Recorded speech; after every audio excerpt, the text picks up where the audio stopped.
Happy Monday! It's the Prep Queen, Ariel Epstein, taking you till 6 p.m. Eastern Time here on the Prep Queen Pod. We have a locked and loaded show, as always, here on a Monday. I hope you all had a great weekend, except Sean Michael, who's already talking crap to me in the chat about the Ravens and Lions tonight, Monday Night Football. I'm super pumped because I am going to family dinner tonight at, right after the show. Computer looks a little fuzzy. And it's Rosh Hashanah. So for those who don't know what that is, it's the Jewish New Year. Happy New Year to all those who celebrate. Shana Tova.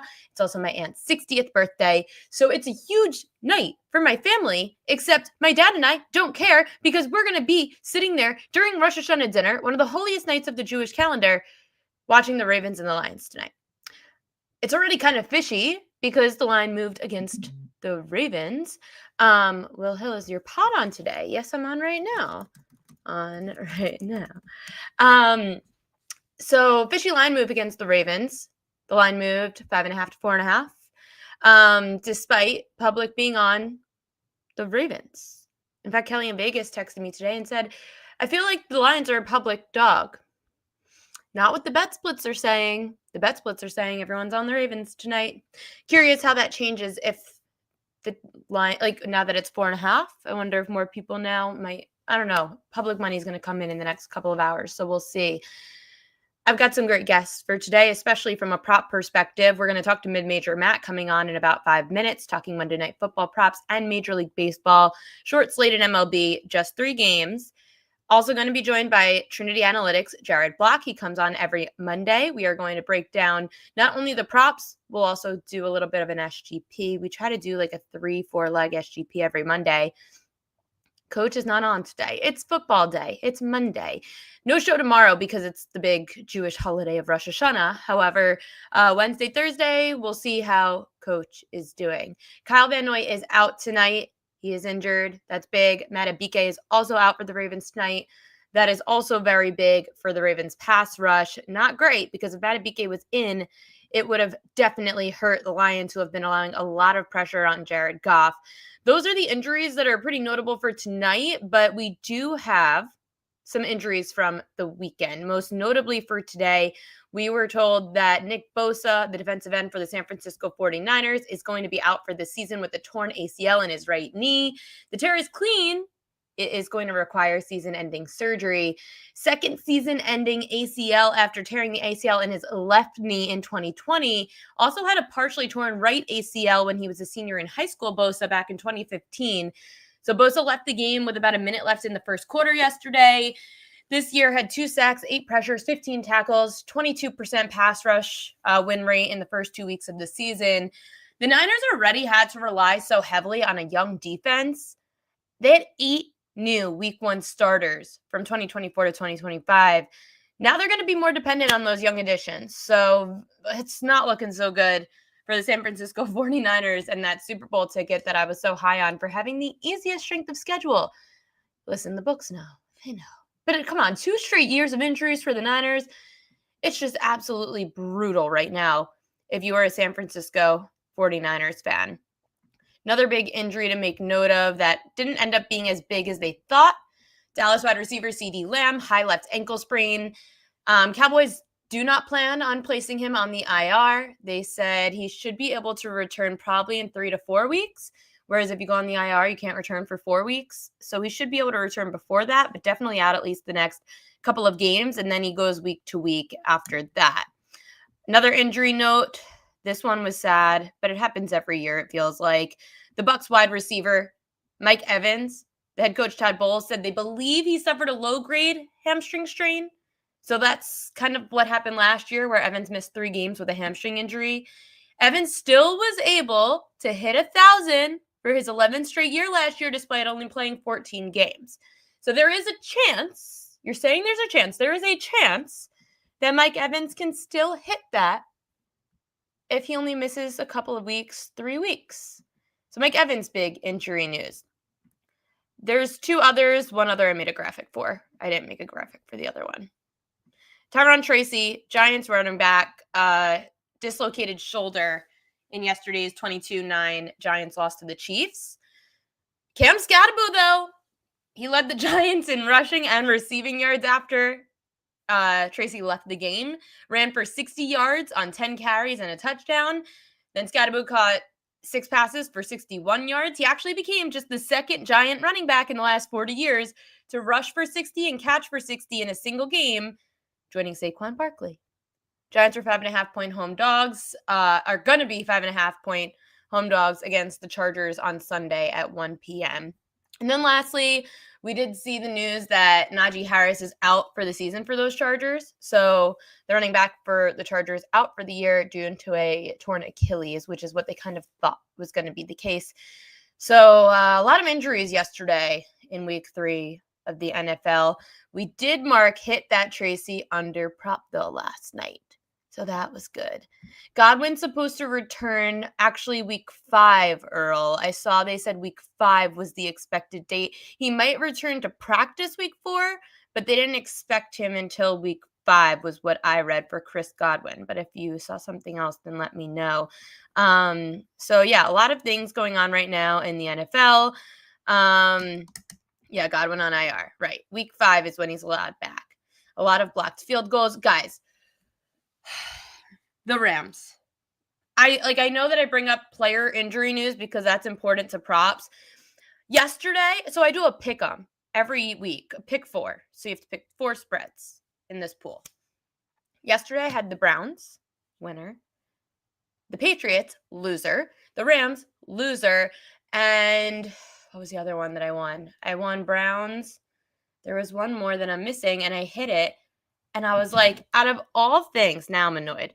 Because the 2 games that I end up hitting were the ones that I thought would probably lose. And then the ones that I ended up losing were the ones that should have freaking won. I'm going to pull up Office Football Pool right now. Splash Sports owns Office Football Pool now. So before I get mid-major mad on here, which yesterday I should have, oh God, it just makes me mad. It makes me really mad because I went 2-2 yesterday, and that just shouldn't have been the case. And I'm sure you guys, a bunch of you were on Rams like I was. Now I can't find me. Oh gosh, this is ridiculous. Pick 'em, my entries, Ari Epst. Come on, standings. Okay. Now I'm annoyed because I can't find my own entry in this contest, and I have to bring Matt on. Where is my name? Okay, now I just don't remember who I was on yesterday. This is very annoying, and no one cares, and I should have been more prepared, but now I'm very annoyed that I don't. Oh, here we go. Picks. My picks. No access. Great. Okay, I give up. Anyway, I ended up having the Rams yesterday, and it lost, and that was really freaking annoying. Mid-Major Matt coming on the show. I had a pretty much break-even day yesterday between sides, between props. I hope tonight's better. Are you looking for pity for me because the Eagles are the best team in the league? Is that what we're looking for? I actually thought that you mushed them by coming on the show last week and saying the Eagles were never going to lose again. I swore yesterday was going to be the day that I came on and said, okay, Matt, you mushed your own team. No, they're going to lose next week. I'm stunned they're favored. I mean, we can't beat Tampa Bay ever, and it's supposed to be like 103 on the feel temperature or whatever. It's supposed to feel like 103. I did read Godwin's supposed to come back next week or this week. I think Godwin and Tristan Wirfs are both. I thought he's on the IR. No, well, they all the reports I've read are there's a strong chance, and the decision will be made at the end of the week that both Tristan Wirfs and Chris Godwin could come back this week. I have to go back and read about that because I thought for sure that they said that he was going to play week 5, but I could be wrong. And right now I'm just having a little panic attack that I can't find my name on my pick'em pool. I don't know where my name is. So anyway, while I look for that, and now that I'm annoyed, whatever, I shouldn't be doing this during a show. My broadcast coach would be so mad at me for this, but I just want to know what that other team was that I lost on yesterday. But anyway, Matt, we've got the big Monday Night Football game for tonight. I know we'll talk some Major League Baseball props. You call yourself the kicker whisperer, right? Yeah. 1-1. Dallas didn't get the memo that they should have scored more touchdowns yesterday. That was my loser. But not San Diego. Los Angeles' kicker went over, I think, in the first half on his 1.5 field goals. That was a great trend. Denver's a defense. You want to find good defenses who hold teams to field goals. So like the Eagles, the Broncos, and some of the other defenses. The Giants, that's another defense that's good enough to hold teams to field goals. So those are the teams you want to attack, the kickers. You've got some tonight. And I'm now, oh God, now it says, I have been benched by my pool manager. There are some pages I don't have access to. I have to text this guy now. I'm confused. Anyway, I'm not confused about Mid-Major Matt coming on my show. And one of your field goals tonight is Tyler Loop, my guy, Ravens kicker, over 1.5 field goals made. It's a little scary, though, that it's at plus 105. Yeah, it is. But I feel like it's just the same thing that I used to do with Justin Tucker. And it feels like the Ravens are the type of team that will settle for some field goals. And Loop has shown like he's got 50, 55-yard range. There's no wind issues, I think, tonight. The weather should be fine. I think Detroit's defense is good enough to hold them in the red zone or hold them in the kind of like the 25, 30-yard line range. So since Loop has done so well so far and at the plus money price, I thought it was worth a look tonight. I'm not as high on Bates, although I think he could go over his, but Dan Campbell loves going for it on fourth down. So like that kind of worries me a little bit. But I wouldn't be surprised to see a bunch of field goals tonight. A bunch of field goals. And that wouldn't surprise me because the public is heavily on the over tonight. If there was a fade the public moment, it's fading the total because I feel like that's the most public side of the night. Well, I think at some point the Ravens defense has to actually play up to their potential. Like you can't add any more good names to the Ravens defense and not have them already be a great unit. Like they're already a good unit and they added some good players. And so like, I feel like tonight is the night that you get the Lions outside the dome. You get, Detroit is look, just because they scored 75,000 points against the Bears last week doesn't mean I'm ready to say, oh, Detroit's back. Like they've got to show me outside on the road against a good defense that they could score some points. And I think that's we're just assuming that they're going to put up a lot tonight. I don't think that's a guarantee at all. By the way, I did find my pick'em pool. I was looking at the wrong pool that I was eliminated from. The pool that I had 4 picks in, the winner that I had that helped me break even was the Chicago Bears, which I know you talked about with the Dallas Cowboys. So I picked the Bears and the Browns yesterday, which ended up hitting. Then, of course, I lose on the freaking Rams, who literally I thought it was a slam dunk plus 3.5. And then I end up losing on the Patriots, who turned the ball over 5 times with multiple times in the the red zone. So those were my picks, by the way, for anyone that needed closure aside from myself. I'm sure nobody else cares. It's Monday Night Football tonight. Sam Laporta, tight end, over 44.5 receiving yards. Our good friend Tom Vecchio from here on the show also believes Laporta is going to score a touchdown tonight. Why are we all so high on Laporta today? 13 targets so far, 9 receptions. The Ravens are susceptible to the tight end and they're susceptible to the running back, which we'll get to in a second. And so like, this is a guy that I think is going to find some favorable matchups. And he's the type of guy, like if you look, his longest against the Packers was a 32-yarder. I just think that Goff is going to be busy tonight throwing the ball. And I think Laporta is not necessarily the type who's going to stay in blocking if the Ravens blitz. So I think he's going to take advantage of a plus matchup tonight. Jahmyr Gibbs. This one is up now to 24.5, 25.5 range.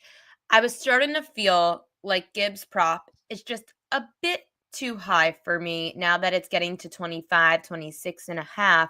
You said 20.5 was a number that you saw earlier. The Ravens have been bad against pass catching backs, great against the run, terrible when running backs come out of the backfield. What is it about Jahmyr Gibbs? It's just he's the type of guy. Look, that first game he had 10 catches for 31 yards. Now that's kind of scary that he had only 3.1 yards per catch, and he only had 3.3 last week. So you're going to need a couple of catches. But once again, you look at that Cleveland game. I think all 3 of the running backs each had 3 receptions. And you go back to the Ravens' first game of the year, they're giving up a lot of quick hitters. And so I think with this Detroit offensive line being what it is, not as good as it was last year, if Goff is under pressure a lot, he's going to dump it off. I don't actually hate Montgomery's receiving yards over either, but like Montgomery is not as reliable when it comes to receiving so far this season. He's had the 4 for 18 and 1 for 4. Like throughout his career, he's either been a great receiving guy out of the backfield or he's been non-existent. So I wanted to go with the guy who could break a 30-yarder very easily in Gibbs. I like it. Again, just feeling like it's getting a little bit too up there. Is there a number that you would say no more Jahmyr Gibbs over receiving yards? I mean, was it like 25 and a half, 26 and a half? I think it's all about, comfortability. And if you don't like the yards, then go for the receptions. Maybe he's the type of guy who's going to, go for some more receptions. By the way, I'll say to Sean, it was Fanatics Sportsbook. So last night, so here's what happens. I don't have access to every sportsbook. I have not put money in Fanatics yet. So what I do is I put the numbers I pick the ones that I want to do and I put it into the Action Network app, which helps track all my plays. All my stuff's in there. And so I go to the Action Network app and all the plays are in there. And it said 20 and a half for Fanatics. And I'm like, well, I can't see if it's right or not. I assume the app is correct. So that's why it says 20 and a half. I'm not trying to cheat or anything. I'm just, whenever I put the numbers in, that's what showed up at Fanatics. I always go to Pickett Sports. On Pickett Sports, it tells you where the best numbers are. And sometimes Matt does send me these numbers at 9 in the morning. Matt's always tweeting at Mid-Major Matt as well, which I did put in the Prop Queen prop group on X. Mid-Major Matt is where you could find all his stuff. He always posts first thing in the morning, so you know when and where he gets all the numbers. He tells you exactly that. Before we move on to Monday Night Baseball, which we only have 3 games tonight, how would you advise people taking advantage of the Ravens' injuries tonight? Because defensively, they are going to be without Kyle Van Noy, Matabike, so that's a lot of the pass rush. The Lions also have struggled with their secondary. Any way to take advantage of injuries? I still think, we just talked about it. I still feel like there's going to be some field goals tonight. Like, I think we all just assume it's going to be one of those back and forth affairs. And it could be. It certainly could be because everybody's got a lot of weapons. But once again, we're just assuming that the Lions outside the dome without Ben Johnson are just going to go back to what they were. My concern is always, I guess the best bet tonight is betting on the Lions if the Ravens get up a lot because Harbaugh loves blowing huge leads. So, like, I guess that's your live bet situation is you hope Baltimore goes up by a lot and Harbaugh continues to just, be conservative. And then all of a sudden you could take Detroit to come through the back door in that situation.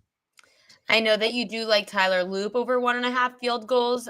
We did have a question in the chat from Earl. Both kickers. Do you like both over 1.5 field goals?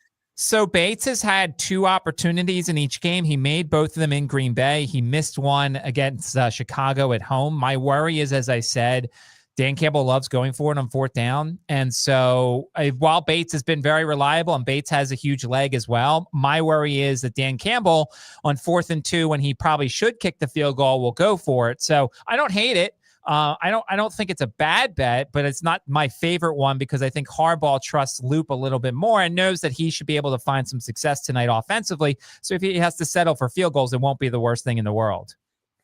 After week 3 of the NFL, now that this is the last game of the week, what overreactions or underreactions are we having?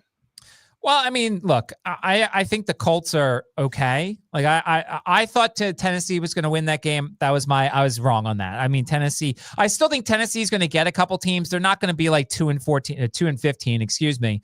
I think Tennessee is going to improve as the year goes along. I think Cam Ward's going to improve. I think Elick Iomenor, the wide receiver from Stanford, like he's a guy that you should go get in fantasy because I think he's going to improve and get even better as the season goes along.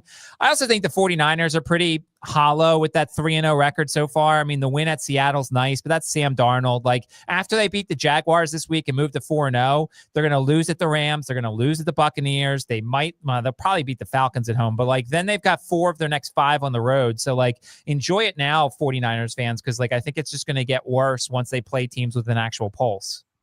I know that the Bucs are 3-0. I'm still not high on them. You almost lost to the Jets. It was great that you were able to come back. They fear that there might be a little bit of a hand injury to Baker Mayfield, their quarterback. Not that there's much else in the NFC South to be high on. The Atlanta Falcons I actually saw a stat that was very interesting on the Falcons for this coming week that I'll throw in here right now. The Falcons were the only other team that I thought were like, maybe, but here's something John Ewing from BetMGM posted. So, a favorite of 4 or more points after, like, if they're shut out. So since 2005, it's just the 5th time a team favored by 4 or more failed to score. In the next game, those teams went 4-0 straight up, 3-1 against the spread. The Atlanta Falcons, obviously not a team that I would say, hey, bet them to win the division, but I'm just not loving what I'm seeing out of the Tampa Bay Buccaneers. Well, plus they've played nobody. I mean, the Falcons, the And now you're Texans, and the without Mike Colts. Evans, Chris Godwin, who knows?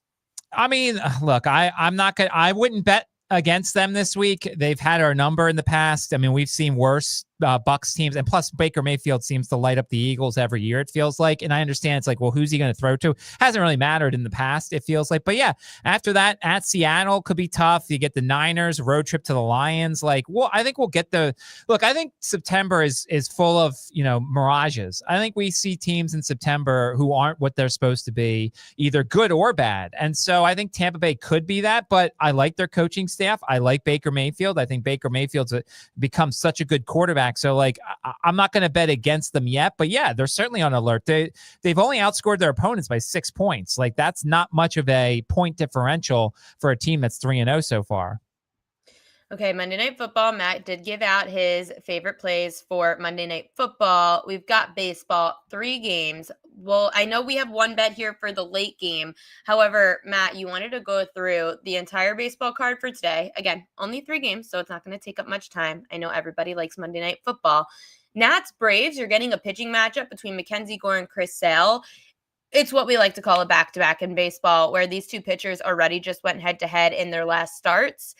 I don't like betting these situations. Matt, what do you feel with Braves as a minus 275 home favorite against the Nats? Yeah, I don't like these back-to-backs either. Sale was like perfect against the Nats in DC last Tuesday, and he's had an extra day off. I mean, he's got some extra rest for this one. Mackenzie Gore, he has gone through a really rough stretch, and I wonder, since he's 26, if like they cut him off early in this start. To kind of preserve his innings. This is going to be the week where you're going to see a lot of young guys go out after 5 innings, because this is where the numbers the nerds are coming up with. They're like, well, there's a certain amount of innings and certain amount of pitches, and you've hit your limit, so you're leaving. So I would not be surprised if Gore goes 5 innings tonight. He hasn't gone over that very often. He went 5 1/3 against the Braves and pitched pretty well in that game. He just hasn't gone very deep. So I think Gore could be an outs under guy, but I also think like there's no reason to play this game. We literally just saw it last Tuesday.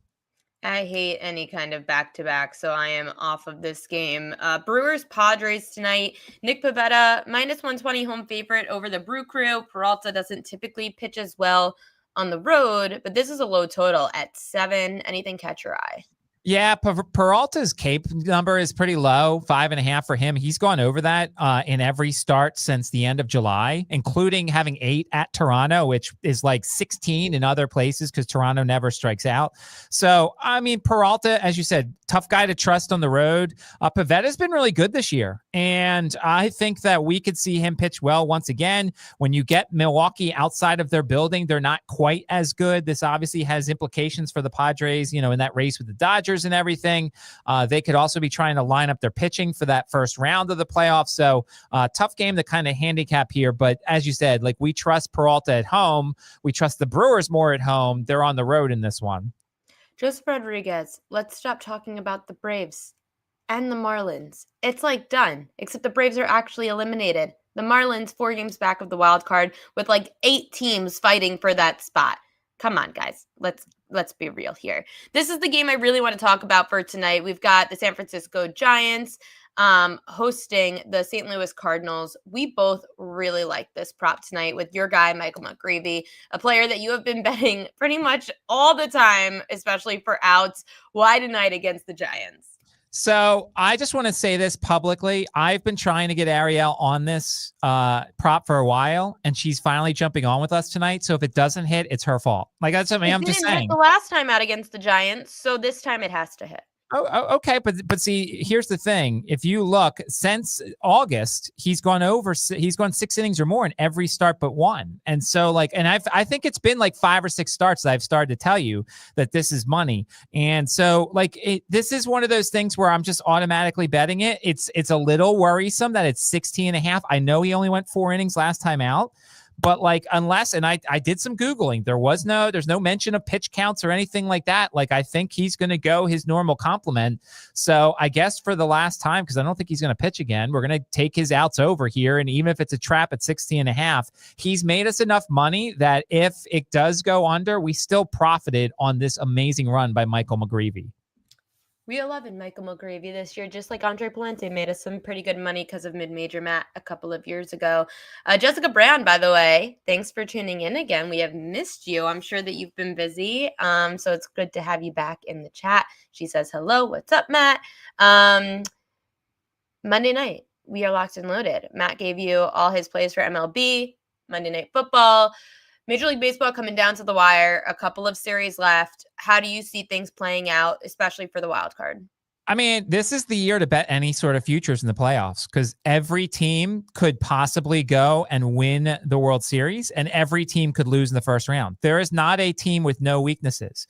The Phillies, who have played some tremendous baseball lately, they have a ton of weaknesses. They go cold at the wrong time. Every single team has the opportunity to win the World Series. So this is the year more than any other to try and find some value in the back end of the betting when it comes to the playoffs.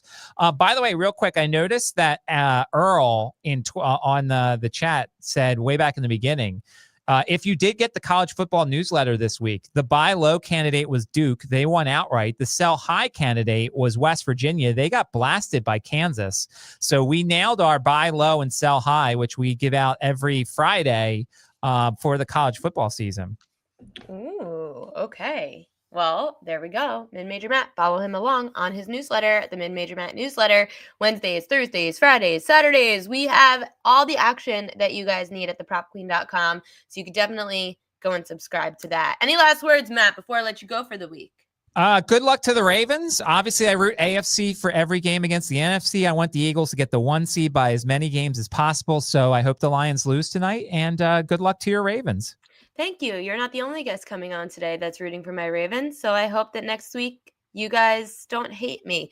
Mid-Major Matt, as always, here on a Monday. We appreciate you. Good luck tonight. Sounds good. Thanks for having me. This next guest also says that he would like my Ravens to win tonight. No pressure, Ariel. No pressure at all because the Green Bay Packers lost to the Cleveland Browns as 8.5-point dogs. I mean, favorites.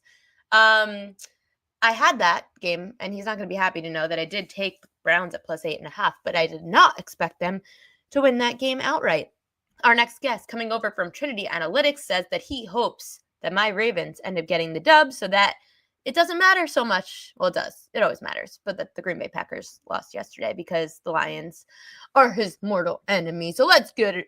Jared Block, welcome to the show on another Monday. How we doing, Ariel? I know that you have a lot of pressure coming in tonight, but basically every single trend backs Ravens tonight. I don't know if you've seen that. I saw your tweet briefly. I was getting ready. I know that men don't have to worry about hair and makeup like I do an hour and a half before shows, Yeah, but obviously. I did spend the last hour and a half doing my hair and makeup. So please explain to everybody about these trends that you were talking about on your page, which, by the way, if you follow him on X, Jared R. Block. Yeah, I mean, it's just, I think the main thing here is that the Ravens have won 5 straight Monday Night Football games. Lamar has been arguably the best quarterback in the history of football on primetime games. He's 10-1 in the primetime window in Baltimore. There's a lot of things going in the right direction. I think what the main takeaway here is regarding that primetime record stat. He's also 24-2 straight up against the NFC in his career. Lost. I have that graphic. Wait, sorry, I'm cutting you off. And look at that. There we you go. 24-2, Lamar against the NFC. Yeah, and I think that this is just a combination of just obviously elite team building. Obviously, is a very good player, but I think also it's just really, really strong preparation by the Ravens. And this is not only just a regular season thing, too. As you know, there was that really long really long preseason winning streak too. So I think it's just like a systemic, really good preparation system. And then obviously when you face NFC teams once every 4 years, they don't get a lot of practice against you in real time. So I think that from that angle and from very many other angles, the Ravens are John just set Michael up really, wants really to well know, tonight. and he's calling you Packer boy. He wants to know Hmm. why you didn't mention Dan Campbell's 8-1 on Monday night. That's fair. I would push back a little bit and say he's also a really good preparation coach, but not having your DC and your OC doesn't help things. That's fair. From the changing coordinators, at some point, I feel like we have to stop talking about it. But Fair enough. we do have 3 They both props, own and I'm 3 though. sorry I didn't have time to make you a graphic because I was doing my hair and makeup. But Jared has 3 different props that he likes tonight, and then we're gonna throw them into an SGP, deciding who between the two of us. I don't know if we'll do 3 or 4 legs, and maybe Jessica could help out too with telling us a good way to bet an SGP now that Jessica is back in the chat, our favorite researcher and great with all the numbers and analytics. So top 3 in order of confidence. First, Amon-Ra St. Brown over his receiving yards. Pretty high number at 72.5. Why are you not worried about it? Yeah, I'm not worried about it. Just it definitely helped seeing him do this last week. I think that you look at the target share, it's team leading at 24%. The first read share is important here at 33% of Goff's throws.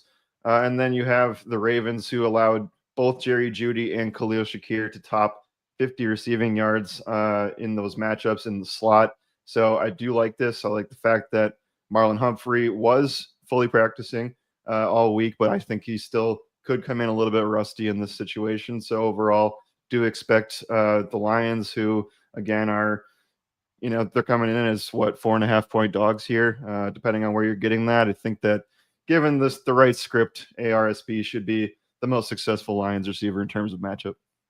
I was looking at primetime numbers. Jamison Williams was the wide receiver for the Lions that showed through in primetime most of last year.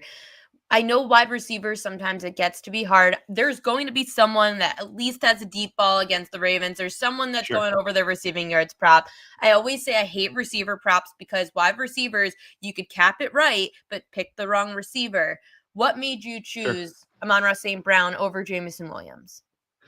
I like the first read target share the most as an indication. The target share obviously gets talked about a lot in terms of confidence. I think that first read target share tends to be the best way to cap this situation because of the fact that if we're expecting a negative game script and you're seeing Amon-Ra get a third of Jared Goff's dropbacks essentially, or excuse me, a third of his targets, I think that that's just a confidence booster. For me, Jamison Williams is obviously a phenomenal ceiling play, and maybe more of like a longest reception type of play. So I think that both of those things certainly could be in play today.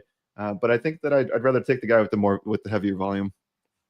I was looking at the Jamison Williams over receiving yards or over longest reception. You're looking at a tight end over reception, Sam Laporta. You are now the 3rd person who is a regular on the Prop Queen pod that has come on the show or has tweeted about Sam Laporta tonight having a good game. All different props too.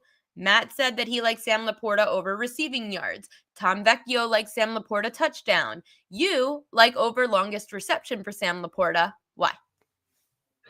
Yeah, I'm looking at the a lot of trends based on what the Ravens have done so far this season, as well as what the Lions tight end has done since he's been a bit more healthy, dating back to last year, now coming into this year.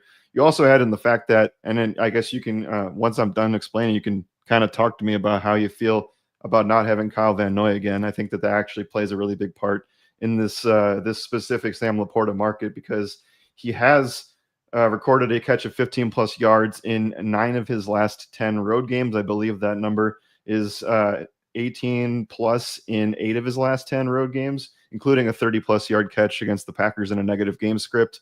He didn't have the chance to do that last week because the Lions were up by so much at that point. So I will also say, number one, Baltimore has also allowed 6 20 plus yard completions to pass catchers this year. And then number 2, which is where this tight end one comes in, is that the Ravens have allowed all 5 tight ends that they have played this year through their 2 games to have at least 10 plus yard catches. So You saw both Browns tight ends, Harold Fannin, David Njoku, clear that in week 2, and then you saw all 3 Bills pass catcher tight ends clear that prop as well. I'm very worried, especially with there being no Matabike tonight, no Kyle Van Noy tonight. Shawn Michael thinks that his Lions are going to run the ball with both of those players out. Of course, it really is bad for the pass rush. What is the best way to take advantage of the Lions' offense with those Ravens injuries? I think that it depends on what you want to or believe in the script, right? I think that there is a world where the Lions just run smash mouth football right away and get up 7-0, 10-0, and then the script's completely flipped. For me personally, I'm on Ravens -4.5, as I'm sure this whole podcast is or has been so far. And so with that in mind, you're hoping that the Ravens come in and they end up taking care of business right away, get up 10-0. Even like a 7-3 first quarter is optimistic. And then from there, you rely on the Lions pass catchers. But there's certainly, I'm not saying like I like the pass catching props the most for Detroit, just given the script and how I'm projecting things on the Ravens side. But there's definitely a world where David Montgomery and Jahmyr Gibbs both have double-digit rush attempts, and David Montgomery gets in twice in the first half. So like I could, and this isn't the way that I'm playing it because I hate betting rushing yards for split backfields, and we don't really know what the Ravens defense is going to do. They typically are better against the run, so I'm attacking their secondary, especially because they probably are going to try to stack the box a bit more with those injuries. The running game for me, again, with betting Gibbs and Montgomery rushing yards, I just can't do it yet. Like, I know everyone's betting the Ravens. That scares me, except Trent. Book it, Trent is not on the Ravens. He is on the Lions, so that is very good for all of us. But I do see a world where the Lions would run the football early, try to tire out the Ravens front seven, see if they could get anything accomplished there, and then go to the passing game in the second half, which has worked out against the Ravens to tire them out. Right. And we saw, again, apples to oranges here, but the Browns did stop the run. And they have obviously stopped the run at the biggest clip in the league, and they faced 2 extremely good Super Bowl contender teams and stopped the run. So I could see the Lions having an overemphasis on trying to do that. We know that the Lions on offense have the 4th lowest pass rate over expectation. It's -6.1%.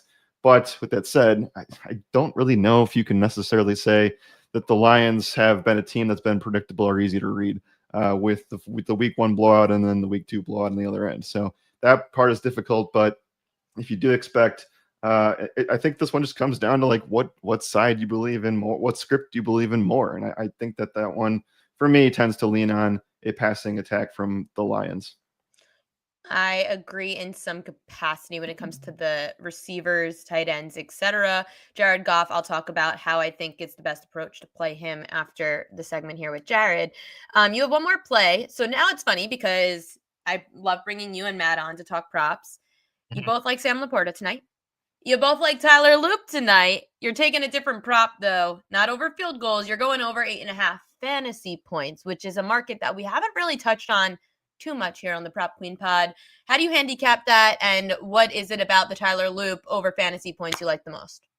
Yeah, that's I like doing the fantasy point numbers where I can find them for kickers rather than kicking points. Sometimes that can be a little bit misleading. I think that if you look at Baltimore's team totals, the second highest on the entire week 3 card, it's 29 points. I'm not necessarily like I want to root for the over of this one in 53.5 points. I feel like that's a lot of points though, but in the event that Baltimore does get above 25 implied points and shows that on the field, I do think that Tyler Loop finds a way to 9-10 fantasy points. And that's mainly because while I do think that the 2 field goals is very intriguing, we could see a world where he has 4 extra points and then he ends on. So the reason that I chose fantasy over kicking points is that depending on the yardage, you get more fantasy points as things go on. 40+ yard field goals count a little bit more, 50 yards more than that. So I think that at home in an environment that he is at least somewhat familiar with in regards to camp, in regards to preseason, in regards to the one regular season game that he has played there, I do think you trust him more at home rather than on the road in his rookie season. What Jared and I like to do is put together a little SGP before Monday Night Football each week. We could put that together. The one that I assume will only really be able to SGP of your list of props is going to be Laporta or Amon-Ra St. Brown over 72.5 receiving yards. I don't think we can parlay fantasy points or longest reception. I'm definitely fine with Laporta over receiving yards if we have to go that route too. That's totally fine. Okay, so we tend to do 2 picks each. I'm going to try to share the screen now. Share screen, and we're going to go to Pickett Sports because Pickett tells you where you could get the best line for your SGP, which is what we did last week when I lost the leg on what it was like one leg that I lost. One leg, and it's my fault. So I apologize to Jared, as I apologized on X last week, that it was my fault that we lost the SGP last week by one leg. Jared hit both of his, so I am completely at fault. Receiving yards prop for tonight. So we are going to add in Sam Laporta over his receiving yards, which we could get at 45.5 minus 125. You also like Amon-Ra St. Brown over his receiving yards prop at 72.5. So we get a 71.5 over at DraftKings. So let's go over 71.5. And then I liked Lamar over rushing yards tonight. I also liked, well, let's see what else. What other legs can I parlay tonight? Lamar rushing was a parlayable leg, if that's even a word. Gibbs over receiving yards I liked. So I feel like we could do those two unless we want to make my life miserable and lay 4.5 with the Ravens. I think that's about this game is that I see a lot of people talking about Lamar. I see a lot of people talking about Henry, and both of those are completely acceptable to talk about in very high, but I'm having a hard time going any further past that in terms of Ravens props, because it does feel like we like a lot of Lions props. But it's hard. I think that Zay Flowers over 5.5 receptions is something I'm interested in, but it does feel like we're taking a lot of Lions pass catching and just Lamar here. Do you see that? Do you feel I think that the level of comfortability going past that is tough. So we could do Lamar over rushing. Maybe you already have bets in this market. Thanks, Pickett. I know. We could do minus 4.5 Ravens. Oh God, this is getting complicated. Sorry, everybody. Oh, there's something that I also like here too, which I think in the spirit of a same game parlay hitting, obviously you want the most scoring and back and forth in this game. And while I think that the over under 53 or whatever it is now is really out there, I think you need a lot to go right to I hit feel like that, the public's all on though the over. I have no right. interest in I the know, over. but if you go if you make the rule of 3s and 7s, if you go and hit over 46.5, that could be something to make a decent same game parlay go a little bit higher. Okay, so I'm going to go then just to FanDuel, and let's see just over at FanDuel. Sorry, everybody. Stop sharing. I'm just going to do an SGP over at FanDuel. It's easier than having to go and try to manipulate Pickett live on air. So let's say FanDuel. We're going to go to receiving props. So you said that you like Sam Laporta over 47.5, I guess, is his receiving yard prop. You like Amon-Ra St. Brown over 72.5. Rushing prop, we could do Lamar over 45.5, which is 5-1. Did you want to lay 4.5, or you said you'd rather the total? As long as the total is an alt one and not the actual one. Otherwise, I'm completely fine with Ravens minus 4.5. Alt total. Let's take a look at the alt totals then. Anyone in the chat like an alt total for tonight? Scoring? Am I doing this right? Nope. Let's see. I think that's it. I could be wrong. There's so many categories. Okay. Come on. I know it's under the popular section probably too. Popular section. Game lines, touchdown, correct score, first quarter, blah, blah, blah, blah, blah. Alternate spread, alternate total. Oh God, now we're into the props. I did this earlier. Okay, here we go. Alternate total points. So the total is 52.5 in most places, up to 53. You could get an over. Oy vey. That's a lot of juice, though, to get 52.5 minus 136. I agree 54 is too high. I am also okay with 50.5. Anything over that is kind of like you're just hoping that somebody gets an extra point. So over 50.5 for an alt total is 7-1. Or we could do an alternate spread where you're laying, I think it was minus 136 to get the Ravens at minus 3.5. Oh. Minus 146 now. That gets you at close to 10-1. I like it. I mean, Shawn Michaels going to hate it. Yeah. Shawn Michaels going to hate this. Hate. Okay, Baltimore Ravens minus 3.5. Lamar over 45.5. Monroe St. Brown over. Sam Laporta over. We're getting close to 10-1 because this parlay doesn't make much sense. And should we bet an anytime touchdown scorer? Or are we getting too tricky? I think we're getting too tricky on this one. So a 4-legger. We keep it. Craig Abel said, what about Ravens first half minus 2.5? I feel like there's a lot of ways that could fail. Because there definitely is a world where all of these props hit and the Ravens still end up winning late. But like we mentioned before, the Lions could just come out and go up 10-0 in the first half. They will let us bet longest reception in an SGP. Do you want longest reception for Laporta instead? Sure. Okay, so that was your best bet. And I like Mark Andrews over 16.5. That gets us close to 20.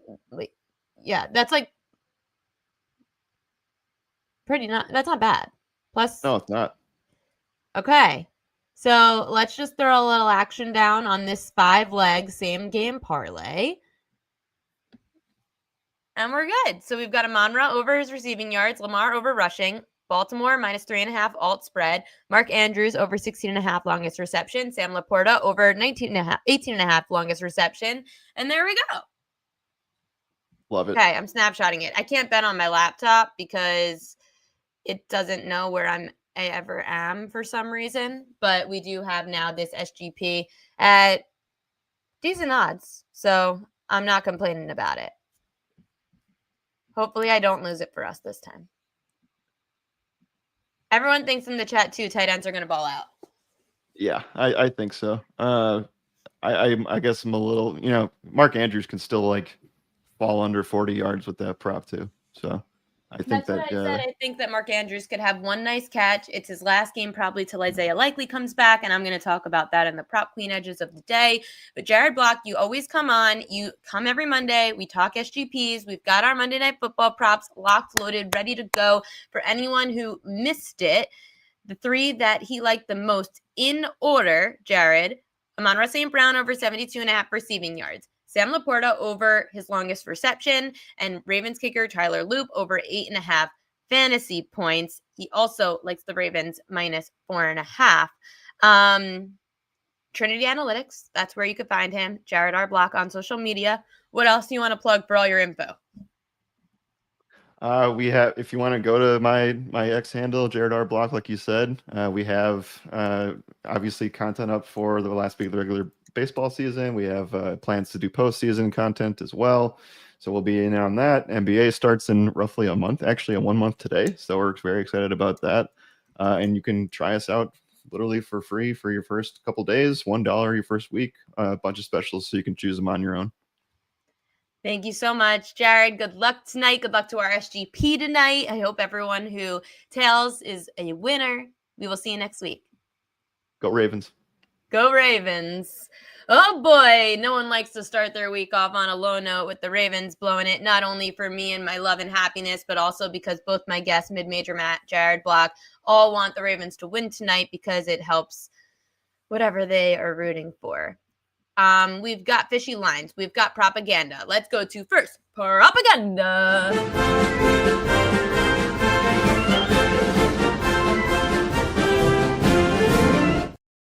These are the most bet on props according to BetMGM. I'm going to stop the banner. So the most bet on player props tonight, Rashad Bateman under 2.5 receptions. DeAndre Hopkins over 1.5 receptions. Jared Goff over 34.5 pass attempts. Jahmyr Gibbs over his receiving yards. And Zay Flowers over rushing yards. Most bet players to score a touchdown, Amon-Ra St. Brown, Derrick Henry. If you're laying minus 225 on an anytime touchdown prop, you are an insane person. Jahmyr Gibbs, minus 120. Lamar Jackson, plus 135. D-Hop, plus 350. Here's what I'll say about D-Hop. He's had back-to-back great weeks. Kind of feel like he's got to stop at some point. Not fully, but like there's not going to be this D-Hop craziness for 3 straight weeks. Go find someone else. Find someone else. Most bet player to score the first touchdown, Derrick Henry, 5-1. Jahmyr Gibbs, 6-1. Lamar Jackson, 11-1. Amon-Ra St. Brown, 9-1. And Zay Flowers, 11-1 are your most bet on props for the first TD. How is Mark Andrews not on there? Well, Alex, he has sucked the first 2 weeks of the year. He has sucked, which is why one of my favorite props for tonight is, nope, that's Fishy Lines, is Mark Andrews. So Mark Andrews over his longest reception is the way that I would like to play him, because when you look at Mark Andrews, and I had this on props.cash today.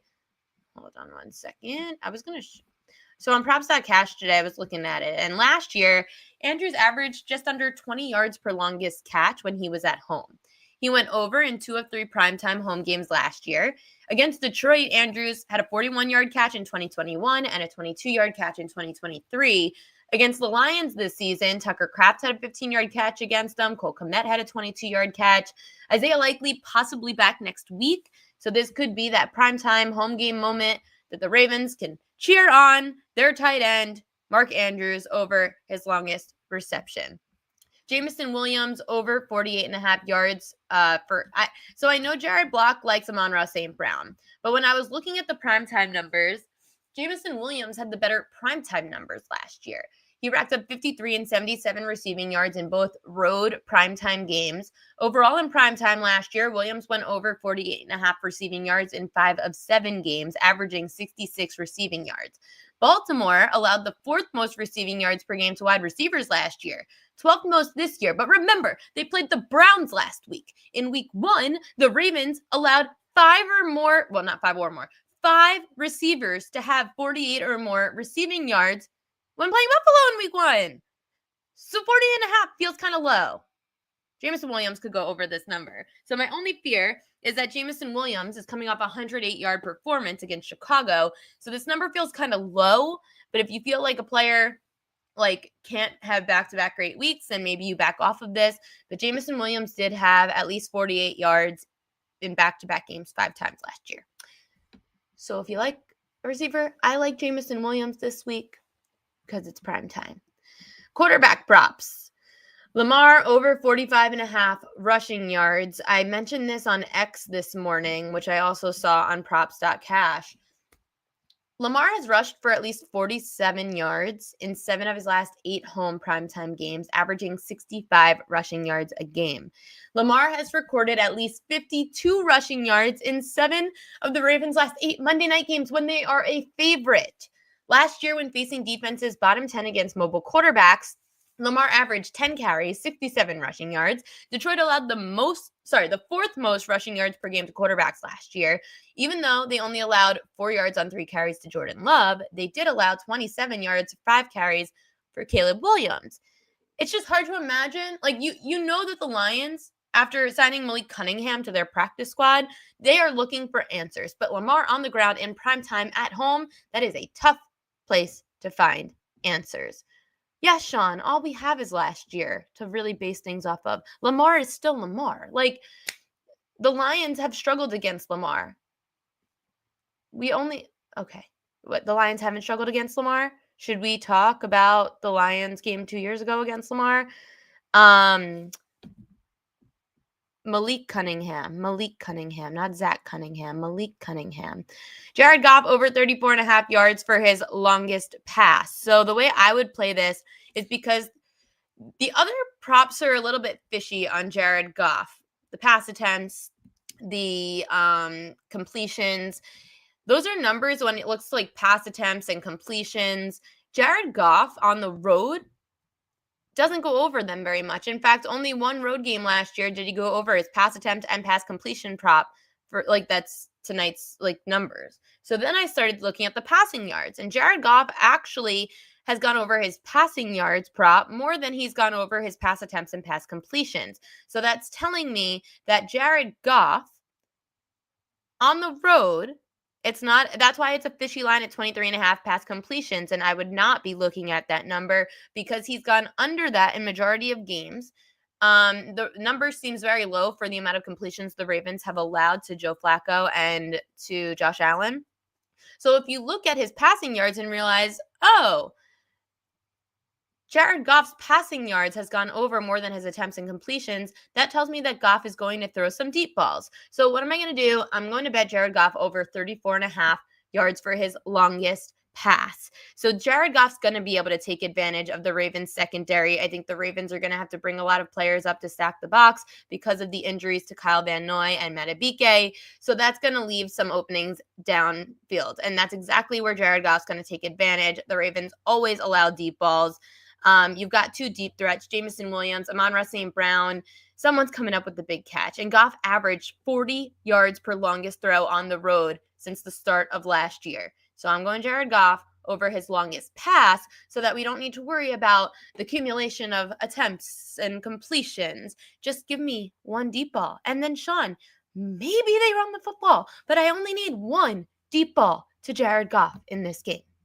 Running back props, the only ones that I really cared about, but now that it's a public play, Jahmyr Gibbs over receiving yards, it's gotten too high to 27.5. It's just too much for me. So I'm going to stay away from Jahmyr Gibbs tonight. But when facing a top 10 run D last year, Gibbs went over 24.5 receiving yards in 3 of 5 against defenses bottom 10 against pass catching backs like the Ravens. Gibbs went over in 5 of 8 games. Baltimore allowed the 4th most receiving yards per game to running backs last year, 5th most this year. James Cook, 58 receiving yards, along of 51. Jerome Ford, 23 yards, along of 12. So Gibbs went over 12.5 yards for his longest catch in both road primetime games last year with a 19 and 33-yard catch. So you could also look to his longest reception tonight. Justice Hill, I'm not able to fade him in prime time because he tends to do better in prime time, especially at home. But the Lions have been good against pass catching backs. I don't think I have the courage to bet an under on Derrick Henry receiving yards, but it did drop from 5.5 to 4.5. And Derrick Henry in prime time just doesn't they're going to use him more to wear down the Lions' run D as opposed to using him out of the backfield. Of course, Henry can go over in one catch, but he doesn't tend to, except for week 1 when they used that against the Bills. Derrick Henry is not really a pass catching back. They have Justice Hill for that. But the Lions have been good throughout the years against pass catching backs and limiting those numbers. We do have a fishy line tonight, and it is this game. So fishy line. Fishy line. Again, I know people think the Lions might be a square dog, but they're not. The money in the bet slips all on the Ravens tonight. The line moved against the Ravens. Am I confident? No. Is there a chance that the line could it land 5? Sure. Maybe you got a bad number. I just wouldn't take the Lions at this point because it's the bad number. That's just your fishy line. Do I trust the Ravens ever? No. The Ravens blow leads all the time, and their secondary is in trouble with the front 7 being banged up. I'll tell you this, though, Sean Michael, and any of you Lions fans, if you guys lose tonight, this is similar to the Ravens and the Chiefs. I know that there's probably more losses in there, but you guys haven't been able to beat the Ravens in back-to-back outings, 2021, 2023. Are we going to get to the point where the Lions, yes, of course the Lions are getting the sharp money. That's why the line moved to 4.5. If the Lions lose this game to the Ravens, do we deem the Ravens the Lions' daddy the way the Chiefs are the Ravens' daddy? Just saying. I know the Ravens had the Chiefs next week, but the Lions aren't no, it's not a look-ahead spot, Sean, because the Lions are a good enough team that the Ravens aren't overlooking them. If this was the week that they were playing the Browns, absolutely look-ahead spot. I know it's a divisional rival, but if you're playing the Browns this week, then maybe you're looking ahead to the Chiefs next week, but not against the Lions, especially Monday night, prime time under the lights in Baltimore. There is no way that this is a look ahead spot for the Baltimore Ravens. Just be wary of Goff's road numbers. His home road splits are very drastic. The Chiefs are the Ravens' daddy, and if the Lions lose tonight, the Ravens are the Lions' daddy. Pitcher props, and then I've got to go because my family has dinner tonight, and I can't miss dinner. Pitcher props for tonight in Major League Baseball, just for the late slate. Hold on. Production problems. Have to add up this graphic. I know everyone loves football, but again, you guys know that if you bet these markets when nobody's looking, that's when you can take advantage of these lines. Why are we not working? Remove. Add. Okay. Pitcher props in Major League Baseball, both in the late game tonight, starting with Michael McGreevy over 16.5 outs. Mid-major Matt and I agree on this. The Cards right-hander's gone over this in 5 of 6 road games, averaging 18 outs a start. He went under with 12 at home against San Fran on September 5th. It's the second time around. Usually it's a different result. The Giants are averaging 17 outs a game against starters. In the last 20 games, 62% of right-handers went over their outs prop against San Francisco. And then the Giants righty, Justin Verlander, under 17.5 outs. I got this at plus 100. Verlander is averaging 16 outs a game at home. Starters are averaging 16 to 17 outs when facing St. Louis. 75% of righty starters in the last 20 games have gone under their outs prop against the Cards. This number just feels too high. It should be 16.5. So I'm going to take the under. Justin Verlander, 17.5 outs. It is past 6 o'clock. You know what it means. We've got the best bets of the day. We are going with Royal Odds. Royal Locks of the day. Ravens tight end Mark Andrews is going over 17.5 outs tonight. Or outs, oh my gosh. 17.5 yards for his longest reception tonight. Andrews at home in prime time. He is averaging 20 yards per longest catch. He went over in 2 of 3 primetime home games last year. Andrews had a 41-yard catch and a 22-yard catch against the Lions last couple of times he's played them. The Lions this season allowed Tucker Kraft to have a 15-yard catch, Cole Kmet to have a 22-yard catch. Is likely coming back next week. So this is the moment for Mark Andrews to make his Ravens home crowd happy again. Over 17.5 yards for a longest reception on the tight end for the Ravens, Mark Andrews. And like I mentioned, St. Louis righty Michael McGreevy over 16.5 outs. He's averaging 18 outs a start on the road this year, going over in 5 of 6 road starts. He went under last time out against San Fran, but the same thing should not happen twice. The Giants are averaging 17 outs a game, so we are going with the over of 16.5 outs for Michael McGreevy tonight. Me and Mid-Major Matt agree on this, and if it doesn't hit, then it is completely my fault. Again, I said I liked last week the Ravens first half. I said that the only way to bet the Ravens is the first half because I can't trust them in the second half. So now I'm going to have to sit at my aunt's house and watch this stupid game tonight while they're all trying to celebrate this high Jewish holiday, and I'm going to be sitting here watching the Ravens and hoping they don't blow a 3-touchdown lead. If they get out to a 3-touchdown lead. You guys know. I'm not even going to be on air. It's the holiday tomorrow, so I can't even do a show. But there will be a rant on social media if they blow this game. I'm also going to be looking for, if the Ravens lose, the line for the Chiefs might move to 2.5. And then it's a teasable game. So just look out for that tonight. If the Ravens lose to the Lions, there is a chance that line moves from the Ravens -3 to -2.5 on the road against the Chiefs in Arrowhead. And if that is the case, then you tease the Chiefs. I don't trust this team. I don't trust them. Thanks, guys, for tuning in tonight. I hope you all have a wonderful evening, and I hope it's all better than mine and a little less stress-free than mine.